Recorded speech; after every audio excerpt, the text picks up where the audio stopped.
اور پھر میں نے یہ بھی دیکھا ہے کہ بڑے بڑے خیر والے لوگ تھے لیکن صحبت بری مل گئی، لوگ نہیں ٹھیک مل سکے، مشیر نہیں ٹھیک مل سکے، معاونین نہیں ٹھیک مل سکے، رستے میں رہ گئے۔ صحیح بخاری میں ایک بادشاہ کا واقعہ ہے، بادشاہ کا۔ میں نے جب اسے پڑھا تو میں حیران ہی رہ گیا کہ یہ جو مشیر وزیر ہوتے ہیں یہاں تک لے جاتے ہیں بندے کو۔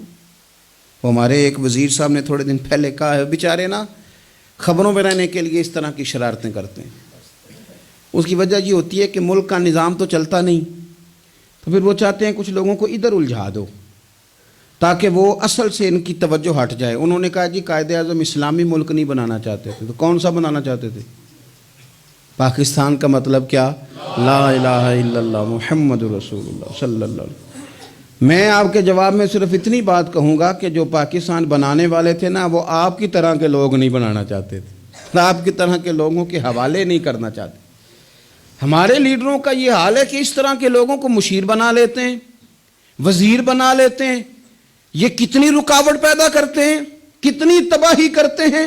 دیکھیے بخاری میں موجود ہے، ہرقل بادشاہ نے حضرت ابو سفیان رضی اللہ تعالیٰ عنہ، جو اس وقت ابھی کلمہ نہیں پڑھتے تھے، ان کو بلا کے نبی پاک علیہ السلام کے بارے میں ساری باتیں پوچھی۔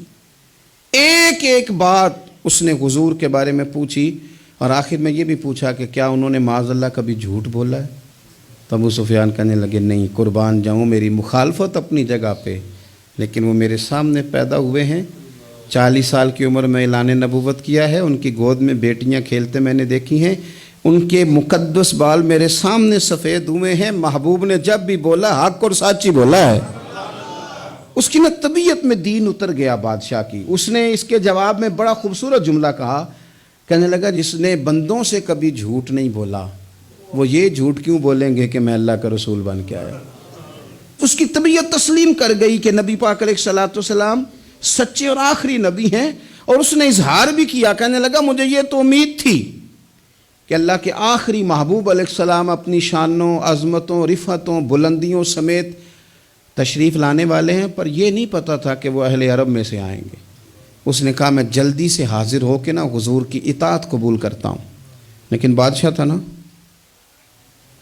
بڑا آدمی جو ہوتا ہے نا، وہ اپنے ماحول کو ذرا تھوڑا ساتھ لے کے چلنا چاہتا ہے۔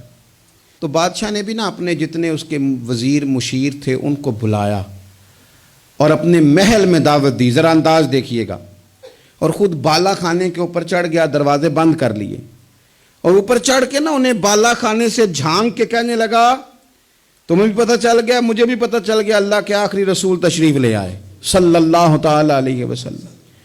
اب میرا خیال ہے کہ ہماری اور تمہاری بہتری اور بقا اسی میں ہے کہ ہم بیٹھے نہ رہیں، جلدی سے جا کے محبوب پاک کے دامن کو تھام لیں، حضور کی فرما برداری قبول کر لیں۔ اب جب بادشاہ نے یہ بات کی تو وہ جو وزیر تھے، مشیر تھے، ان کی حالت اتنی خطرناک ہو گئی کہ وہ تو دروازوں کی طرف دوڑے کہ کھولیں گے اور نوچ لیں گے بادشاہ کو، یہ کیا کہہ رہا ہے معاذ اللہ۔ اس قدر زیادہ ان لوگوں نے اظہار کیا استغفر اللہ معاذ اللہ دین سے دوری کا۔ جب بادشاہ نے یہ کیفیت دیکھی نا، اوہو، بندے دیکھ کے رب رسول سے دور رہ گیا۔ کہنے لگا نہیں نہیں بھائی، نہیں نہیں، میں تو صرف تمہیں آزما ہی رہا تھا کہ تم اپنے دین کے ساتھ کتنے پختہ ہو۔ ہم نہیں کہیں بھی جا رہے، ہم یہیں رہیں گے، یہی ہمارا دین رہے گا۔ ان وزیروں نے، مشیروں نے، دوستوں نے، قریبی لوگوں نے رسول اللہ کی غلامی میں نہیں آنے دیا۔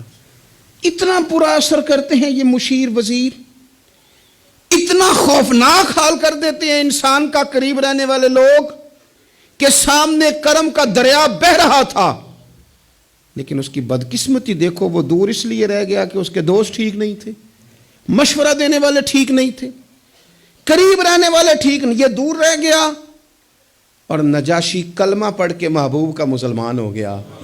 اور حضرت عائشہ صدیقہ فرمایا کرتی تھی نجاشی وہ خوش قسمت مسلمان ہے کہ جب وہ دنیا سے گیا تو اس کی قبر سے بھی نور نکلا کرتا تھا۔